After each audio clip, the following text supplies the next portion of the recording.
ہاں ہاں چلو دونوں اس دروازے سے باہر نکل کر راہدری میں بائیں طرف دونوں چلی جاؤ.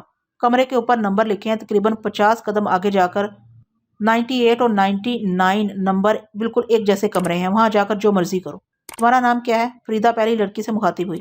میرا نام سدرا ہے. ہاں ہاں ٹھیک ہے. کل صبح تم آرام کرو.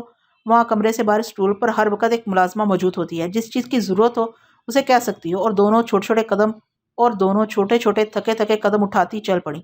حسینہ چند لمحات کے لیے یونیفارم میں ہی ملبوس اپنی بڑی بہن کے پاس رکی اور بولی، ارم آپی تم بھی آ جاؤ. لیکن ارم نے غصے سے منہ موڑ کر آنکھیں بند کر لیں تو حسینہ مایوسی سے ساری ہلا کر سدرا کے ساتھ باہر چلی گئی. آؤ راجو اب ہم چلیں کیونکہ میرا خیال ہے کہ فریدہ سختی شروع کرنے والی ہے. سمن کھڑی ہو گئی. بیٹھے نا میڈم. فریدہ کھڑی ہو کر احترام سے بولی. نہیں فریدہ تم کام جاری رکھو. پوائنٹ 4 اور 9 سے بھی تتلیاں پہنچنے والی ہیں. تم پہلے ان سے فارغ ہو جاؤ. بے فکر ہے میڈم اگلے 2 گھنٹے میں یہ سب فارغ ہو جائیں گے. بس ذرا خیال رکھنا جسموں پر خاص طور پر لڑکیوں کے تشدد سے نشان نہیں پڑنے چاہیے. میں سمجھتی ہوں میڈم. فریدہ سر جھکا کر بولی تو راجو نے دیکھا کہ ان دونوں کی شفقانہ گفتگو سن کر باقی ماندہ لڑکے لڑکیوں کے چہروں اور آنکھوں سے خوف جھلکنے لگا تھا. آؤ راجو. سمن راجو کو ساتھ لے کر نکل گئی. اب کہاں جائیں گے میڈم؟ اب تو میں تمہاری کلاس میں چھوڑنے جا رہی ہوں. وہ ششدر رہ گیا. ہاں سمن مسکرائی. تربیت کے بغیر تم کچھ بھی نہیں ہو. شکر کر شمائلہ شکیلہ کی وجہ سے تمہیں اے گریڈ میں رکھا جائے گا. سمن رادری میں خراما خراما چل رہی تھی. جن کے ساتھ ایک لڑکی ہوتی ہے انہیں بی گریڈ ملتا ہے اور جو اکیلے ہوتے ہیں ان کا نہ پوچھو یہاں کیا حال ہوتا ہے. فریدہ ہمارے اٹھنے کے بعد لڑکیوں کو چھوڑ کر ان لڑکوں کی طرف متوجہ ہو گئی ہوگی اور اب تک ان کی پٹائی شروع کر چکی ہوگی. بغیر قصور کے انہیں باری باری گدھے کی طرح پیٹ رہی ہوگی اور پھر انہیں تربیتی کمرے میں بھجوا دے گی. لڑکوں کی تربیت ایک ہی جگہ ہوتی ہے. باتیں کرتے ہوئے دونوں طویل سنسان رادری سے گزر رہے تھے. کمروں کے باہر مختلف نام لکھے ہوئے تھے. انہی میں سے ایک پر راجو کو وچ کرافٹ لکھا نظر آیا تو وہ چونکا اور رک کر اسے دیکھنے لگا. تو سمن جو اس کے ساتھ ساتھ تھی اس کی نظروں کے تعاقب میں دیکھا اور بولی، ہاں یہاں کالے علم سکھایا جاتا ہے. جو لڑکے لڑکیاں اپنی تربیت میں کامیاب ہو چکے ہوتے ہیں انہیں کچھ شعبدے نظر بندی کا طریقہ اور ہلکا پھلکا کالا علم سکھایا جاتا ہے تاکہ کسی ایسے پلیٹ فارم پر جہاں ساری چالاکی یا یاری اور آتشی ہتھیار ناکام ہو چکے ہوں وہاں جادو کی مدد سے مخالف کو زیر کر سکیں. یہ ہمارے گروپ کا اہم ترین ہتھیار ہوتا ہے جس پر دیگر انڈر ورلڈ والے توجہ نہیں دیتے. اب وہ ایک ایسے حال میں داخل ہوئے جو تقریباً 30 فٹ لمبا اور 20 فٹ چوڑا تھا اور تقریباً اتنا ہی اونچا تھا اور اس میں تمام لڑکے تھے. 12-13 ایک طرف اور 2 علیحدہ کھڑے تھے. تاہم ایک چھریرے جسم کی مالکہ 30-32 سالہ خاتون بھی تھی. گوری چٹی متناسب جسم، لامبے کھلے بال، بڑی بڑی کالی آنکھیں، مسکراتا چہرہ، جوگرز پہنے ہوئے. سمن کو دیکھتے ہی مؤدب ہوگی. حال میں ایک طرف مختلف سامان پڑا تھا. لو بھائی فوزی یہ راجو ہے گریڈ اے کے لیے. سمن نے ہاتھوں سے مخاطب ہو کر راجو کی طرف اشارہ کیا تو فوزی نے تابعداری سے سر ہلایا. راجو کچھ کہنے سمن کی طرف پلٹا لیکن سمن تو واپس جانے کے لیے دروازہ کھول چکی تھی. راجو مترنم آواز گونجی تو راجو نے پلٹ کر مس فوزی کو دیکھا. ادھر وہ دیوار کی طرف ہاتھ میں پکڑی چھڑی سے اشارہ کر کے بولی، یہاں خاموش کھڑے ہو جاؤ. تو راجو دھک دھک دل کے ساتھ جا کر کھڑا ہو گیا. تو مس فوزی جو انتہائی چست سفید پینٹ شرٹ میں ملبوس تھی نے ہاتھ کے اشارے سے لڑکوں کو اشارہ کیا تو سب کے سب فرش پر سل کے بل کھڑے ہو گئے. راجو گننے لگا. یہ تعداد میں 13-14 تھے.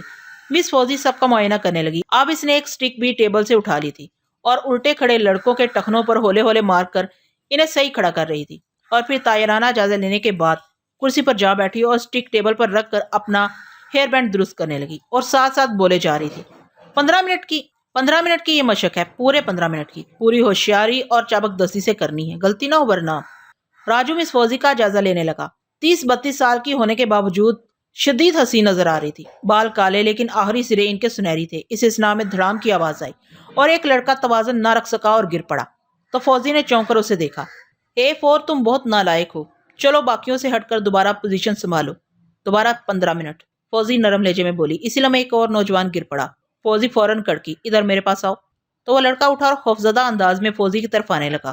تو مس فوزی کھڑی ہو گئی اور سٹک اٹھا لی اور اشارے سے نوجوان کو جو فوزی سے بھی چند انچ لمبا تھا ہاتھ باہر نکالنے کا اشارہ کیا اور تڑاک سے سٹک اس کی ہتھیلی پر دے ماری اور پھر دوسرا ہاتھ نکالنے کا اشارہ کیا اور اسی طرح 8-7 دفعہ سٹک اس کی ہتھیلی پر ہاتھ سے زور سے مارنے کے بعد اس کو دیوار کے ساتھ دوبارہ سر کے بل کھڑا ہونے کو کہا. تو وہ لڑکا ہاتھ بغلوں میں دیے تقریباً روتا ہوا پھر الٹا ہو گیا اور مس فوزی پھر تیز نظروں سے سب کو دیکھنے لگی. اس مشق کے بعد سب لڑکے از خود پھر دیوار کے ساتھ کھڑے ہو گئے اور 2 باوردی علیحدہ کھڑے لڑکے تیزی سے حرکت میں آئے اور تھوڑی دیر میں راجو نے دیکھا کہ اونچے چھت سے فاصلے پر 2 مضبوط رسے لٹکائے گئے جن کے درمیان میں ٹائر چھت سے لٹک رہے تھے. اب ایک ایک کر کے لڑکے سے لٹک کر اوپر چڑھنے لگے اور ٹائروں سے لیٹ کر نکلنے لگے اور دوسری طرف جا کر دوسرے رسے سے لٹک کر نیچے اترتے جاتے. یہ خاصی مشکل اور تھکا دینے والی مشق پھر ہر لڑکے کو 5 بار کرنی تھی. اس دوران مس فوزی اپنی کرسی پر بیٹھی انہیں تکتی رہی. جو ہی کوئی غلطی کرتا، اگر اے گریڈ ہوتا تو اسے سزنش کرتی، بی گریڈ ہوتا تو ایک آدھ چھڑی کھینچ مارتی، اور سی گریڈ لڑکا اگر غلطی کرتا تو اس کی ہتھیلیاں سٹک مار مار کر سرخ کر دیتی، اور پھر اسے انہی سرخ ہتھیلیوں سے دوبارہ رسوں پر چڑھنا اور اترنا پڑتا. اس کے بعد چاقو سے دیوار پر نشانہ بازی کی مشق شروع ہو گئی اور تقریباً 1 گھنٹہ جاری رہی. اس طرح مختلف مشقیں جاری رہیں. پھر درمیان میں پانی کا وقفہ آیا. سب لڑکوں کو ملک شیک پلایا گیا اور آدھا گھنٹہ آرام کرنے کا موقع دیا گیا. اس سارے وقت میں فوزی نے راجو سے کوئی بات نہ کی اور وہ دیوار کے پاس کھڑا رہا. البتہ ملک شیک اسے بھی دیا گیا. وقفے کے بعد پھر مختلف ورزشیں اور مشقیں شروع ہو گئیں. راجو کی ٹانگیں شل ہو رہی تھی، لیکن فوزی کو سی گریڈ لڑکوں کی بےرحمانہ چھڑیوں سے توازیہ دیکھتا تو اس کی جرت نہ پڑتی. وہ پریشان ہو گیا کہ اچھا بھلا کوٹھی میں عیش و عشرت کر رہا تھا، سمونے سے کس مصیبت میں ڈال گئی ہے. یہاں کی گھڑیاں بھی عجیب تھی. صبح سے راجو غور کر رہا تھا، اسے کچھ سمجھ ہی نہیں آ رہی تھی. گھڑیوں پر 1 سے 12 کی بجائے 24 تک ہندسے دائرے میں لکھے تھے. اس وقت دیوار گیر گھڑی 10 بجا رہی تھی، جبکہ راجو کے خیال میں کم از کم سپیر ہو چکی تھی. اگر ٹائم 12 کے بعد 13 بھی تصور کیا جائے تو بھی اس وقت گھڑی کو 14 یا 15 بجانے چاہیے تھے، لیکن وہ 10 بجا رہی تھی. راجو نے دیکھا کہ تمام گھڑیاں ایک سائز اور اسی قسم کی تھیں، جہاں وقت 1 سے 24 تک لکھا تھا اور ان کے درمیان میں دن، مہینہ اور سن درج تھا. آخر خدا خدا کر کے گھڑی نے 13 بجائے تو مس فوزی نے چھٹی کا اعلان کیا. سب نوجوان دن بھر کی مشقت سے ٹوٹ رہے تھے اور آہستہ آہستہ چلتے ہوئے کمرے سے نکل کر جانے لگے. خاص طور پر سی گریڈ کے 8-7 لڑکوں کی تو قابل رحم حالت تھی. مس فوزی اے گریڈ والوں کی غلطیوں کا غصہ بھی ان پر نکالتی تھی. یہاں کے قوانین کے مطابق اے گریڈ والوں کو مارنے پر شاید پابندی تھی، لہٰذا سارا نزلہ سی گریڈ والوں پر نکلتا. ذرا سی غلطی پر مس فوزی انہیں باہر نکال کر ٹھکائی شروع کر دیتی. ظالم یہ بھی نہ سوچتی کہ انہیں تھوڑی دیر پہلے بھی مار پڑ چکی ہے. بی گریڈ والوں کو 1-1 2-2 سٹک پڑ ہی جاتی. جب سب لڑکے ہال سے چلے گئے تو مس فوزی نے راجو کو ساتھ آنے کا کہا. راجو تھکا ہارا سر جھکائے پیچھے چل پڑا. زیادہ دور نہیں جانا پڑا. وہ ایک کمرے میں گھس گئی. کمرہ کیا تھا، جنت تھی. ڈبل بیڈ، انتہائی قیمتی دیواروں پر پینٹنگز، کارپٹ، صوفہ سیٹ، فریج، ایئر کنڈیشنر تو خیر وہاں سینٹرلی تھا. Flat TV, attach bath. کمرے کی دیواریں شیشے کی تھیں. پانی سے بھرا شیشے کا مرتبان جس میں رنگین مچھلیاں تیر رہی تھیں. کمرے میں ایک طرف کھڑا ہو گیا اور جوتے میٹ پر اتار دی. مس فوزی نے سٹک صوفے پر پھینکی اور خود بیڈ پر اوندھی لیٹ گئی. لڑکے، آواز آئی. جی میڈم، راجو ڈری ڈری آواز میں بولا. جوگز اتارو میرے. راجو نے آگے بڑھ کر تسمے کھولنے شروع کر دی اور جوگز اتار دی. موزے بھی اتارو. اور راجو نے موزے بھی اتار دی. تھوڑی دیر لیٹے رہنے کے بعد مس فوزی اٹھی اور باتھ میں گھس گئی. آؤ کھانے کے کمرے میں چلیں. فوزی نے گھڑی دیکھی جو 14 بجا رہی تھی. راجو پھر اس کے پیچھے تھا. کمرے میں 2 دروازے تھے. جس دروازے سے آئے تھے اس کے مخالف دروازے سے فوزی دوسری سمت نکلی. راجو نے دیکھا کہ یہاں ایک ایسا کمرہ ہے جس کو مختلف سمتوں سے 6-7 دروازے لگتے ہیں اور درمیان میں کھانے کی 2 ٹیبلز لگی ہیں اور وہی تربیتی لڑکے وہاں موجود ہیں. ایک ٹیبل پر اے گریڈ، دوسری پر بی گریڈ لڑکے دائرے میں کرسیوں پر بیٹھے ہیں، جبکہ سی گریڈ کھانا سرو کر رہے ہیں. اس کا مطلب یہ ہوا، راجو سوچنے لگا، کہ صرف کلاس میں ہی نہیں بلکہ مس فوزی تربیتی لڑکوں کی ہاسٹل انچارج بھی ہے. راجو کو اے گریڈ لڑکوں کے ساتھ کرسی مل گئی اور پھر سب کھانا کھانے لگے. سی گریڈ لڑکوں کو صرف بچا کچا کھانے کی اجازت تھی. کھانے سے فارغ ہو کر مس فوزی اسے پھر کمرے میں لے آئی اور صوفے پر اسے آرام کرنے کی اجازت دے دی اور خود باہر نکل گئی. جانے کس پیر مس فوزی واپس آئی. راجو تو سو رہا تھا. اگلے دن سے راجو کو تربیت دی جانے لگی. چند دن تو راجو کو بے مشکلات کا سامنا کرنا پڑا، لیکن اے گریڈ ہونے کی وجہ سے اسے آہستہ آہستہ مزہ آتا چلا گیا، کیونکہ چند دن مس فوزی کی خدمت کے بعد جیسے ہی اے گریڈ کا کوئی نیا لڑکا آیا راجو کو کمرہ مل گیا. 6 ماہ کے کورس کے دوران راجو نے دیکھا کہ اس ٹریننگ سینٹر میں تو ایک پوری دنیا آباد ہے. یہ درجنوں ایکڑ پر مشتمل ہے. یہاں لائے جانے والوں کی اتنی سختی اور کڑی ٹریننگ کی جاتی ہے کہ یہاں سے تیار ہو کر نکلنے والا کوئی نوجوان دنیا کی درجہ اول کی سیکرٹ ایجنسیوں کے گھاگ ایجنٹوں کے مقابلے کا ہوتا. اور لڑکیاں جو تیار ہو کر نکلتی وہ ایک نظر میں ہالی ووڈ کی ایکٹریسوں کو پیچھے چھوڑتی نظر آئیں اور ان کا ڈسا پانی نہ مانگتا. یہ نوجوان لڑکے لڑکیاں منٹوں میں کسی بھی قسم کا بہرو بدلنے میں انتہائی مہارت رکھتی. خود غرضی اور صفاکی ان میں کوٹ کوٹ کر بھری جاتی. جدید ترین تراش خراش کے لباس، شرم و حیا سے آری یہ انسانی پیکر غربا کو اچھی ملازمتوں اور دولت کی چمک دکھا کر اور عمرہ کو عیاشی کی دلدل میں گرا کر آچی گروپ میں لے آتے. اگلے 6 ماہ تک راجو نے نیلا آسمان نہ دیکھا اور اس انڈر گراؤنڈ ٹریننگ سینٹر میں رہا. یہاں اس نے زندگی کے وہ رخ دیکھے کہ وہ کہیں اش اش کر اٹھا اور کہیں الالمان پکار اٹھا. یہاں دن کا کسی کو پتا ہوتا نہ رات کا. بس 23 کے بعد 24 بجتے ہیں اور 24 کے بعد 1 ہو جاتا ہے. جہاں ہر گھنٹہ جاگتا ہے، ہر وقت کام اور رونقیں لگی رہتی ہیں. بس ہر کام کا وقت مقرر ہے. ہر پیر 2 گھنٹے کا تھا. انتہائی کڑی ٹریننگ دی جاتی تھی. اے گریڈ سٹوڈنٹ کے ناطے راجو کے عیش ہی عیش ہوتے، موج اور مستی ہی ہوتی.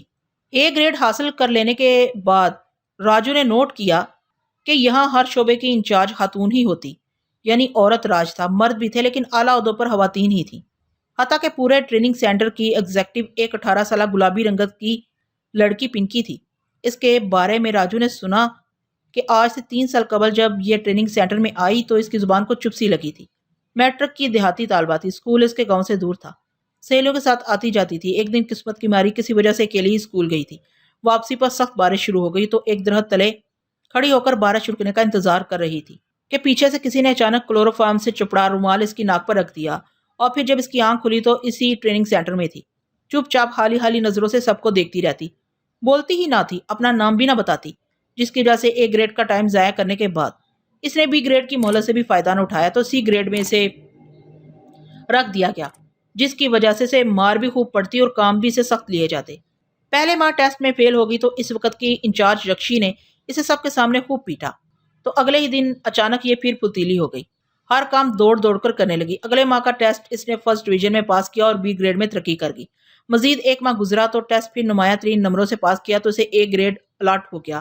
6 ماہ بعد جب فائنل ٹیسٹ لیے گئے تو پورے ٹریننگ سینٹر میں سب سے زیادہ نمبر پنکی کے ہی تھے، پھر تو اسے ماتھے پر بٹھا لیا گیا۔ اگلے 3 ماہ سے یورپ کے حسین جزیروں پر لے جا کر ٹریننگ دی کی تو پتہ چلا کہ اس نے وہاں بھی سب سے زیادہ نمبر لینے کا ریکارڈ بنایا۔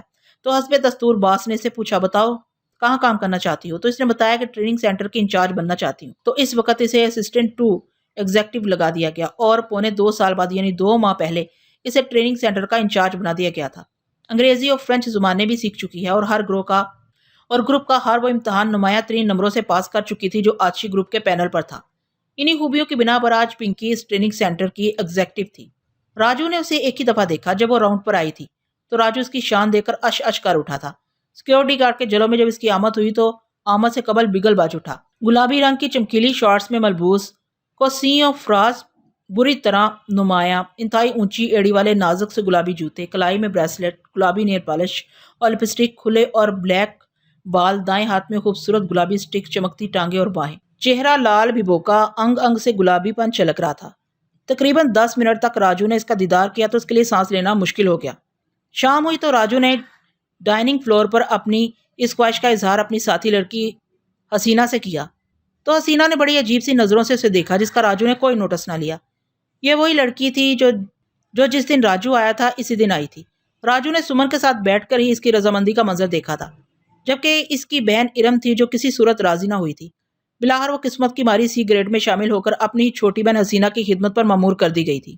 شکنتلا ہکا بکا رہ گئی کہ یہ کون تھی جس نے پہلی نگاہ میں ہی مجھے نہ صرف پہچان لیا بلکہ یوں بھاگی جیسے ڈر کر بھاگی ہو۔ لیکن فوری طور پر شکنتلا کو کچھ سمجھ نہ آئی اور وہ خوبصورت کو دیکھنے کے لیے پلٹی، لیکن خوبصورت بھی موجود نہ تھی، فقط اسے ہلکی سی گڑگڑاہٹ سنائی دی اور پھر اسے نگاہوں کے سامنے زمین شک ہوتی ہوئی نظر آئی اور بدقسمت مقتول کی لاش اسے شک شدہ زمین میں گرتی ہوئی دکھائی دی اور پھر زمین برابر ہو گئی۔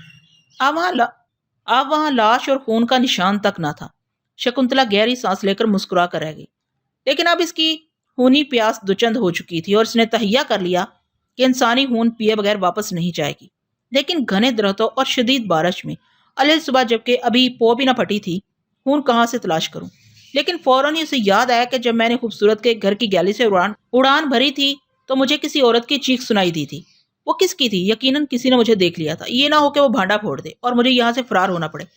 اس طرح خوبصورت کا ساتھ بھی چھوٹ جائے گا، جو شکنتلا کسی صورت نہ چاہتی تھی، کیونکہ دور جدید میں یہ پہلی شخصیت تھی جو باقاعدہ شکنتلا کو پسند آئی تھی، ورنہ حکمتا سے تعلق تو محض اس دور میں دال ہونے کا ذریعہ تھا، اس کی تو کوئی وقت ہی نہ تھی۔ یہی سوچتے سوچتے شکنتلا خوبصورت کے گھر تک آ پہنچی۔ بارش رک چکی تھی، تاہم درختوں کے پتے ابھی تک آنسو بہانے میں مصروف تھے۔ شکنتلا واپس غائب حالت میں آئی تھی، کیونکہ انسانی نفسیات کے مطابق اسے یقین تھا کہ جس کسی بھی عورت نے اسے یہاں سے اڑ کر جاتے دیکھا ہوگا وہ ضرور چھپ کر کھڑی ہوئی اس کی واپسی کا انتظار بھی کر رہی ہوگی۔ شکنتلا کو بظاہر کوئی نظر نہ آیا تو وہ کھڑی ہو کر عقابی نظروں سے دائیں بائیں دیکھنے لگی۔ یہ بڑی خوبصورت کوٹھی تھی، انداز تعمیر دیکھ کر شکنتلا اش اش کر اٹھی۔ ایسی تعمیر تو اگلے وقت راجوں مہاراجوں کے گھروں کی بھی نہیں ہوتی تھی، اب عوام ایسے گھروں میں رہتے تھے۔ اچانک شکنتلا کو ایک ستون کے عقب سے آہٹ سنائی دی۔ شکنتلا نے فوراً اس کی طرف دیکھا تو اس کے ہونٹ مسکراہٹ سے سج گئے۔ اس نے دیکھا کہ ایک ملازمہ ٹائپ خوبصورت کے کمرے کی کھڑکی کے ساتھ آنکھیں لگائے اندھیرے میں کھڑی دونوں ہاتھ آنکھوں کے ارد گرد رکھے کمرے کے اندر دیکھ رہی ہے۔ شکنتلا فوراً جان گئی کہ خوبصورت چکے اس سے چند لمحے پہلے یہاں پہنچ گئی ہوگی۔ اسے آتے دیکھ کر شکنتلا کی منتظر اس ملازمہ نے اسے شاید خون سے لتھڑے منہ کے ساتھ دیکھ لیا ہوگا اور اب وہ کمرے میں جھانک کر دیکھ رہی ہے کہ خوبصورت اندر کیا کر رہی ہے۔ اس کا مطلب یہ ہوا کہ راز ابھی اس ملازمہ تک ہی محدود ہے۔ شکنتلا اطمینان سے آگے بڑھی اور ملازمہ کے عین پیچھے جا کر کچھ پڑھنے لگی تاکہ اسے ساکت کر کے خوبصورت سے جا کر اس کی بابت مشورہ کرے کہ اس کا کیا کرنا ہے۔ پڑھ کر اس نے ملازمہ کی طرف پھونکا لیکن کچھ نہ ہوا۔ ملازمہ بدستور اسی طرح جھانکتی رہی۔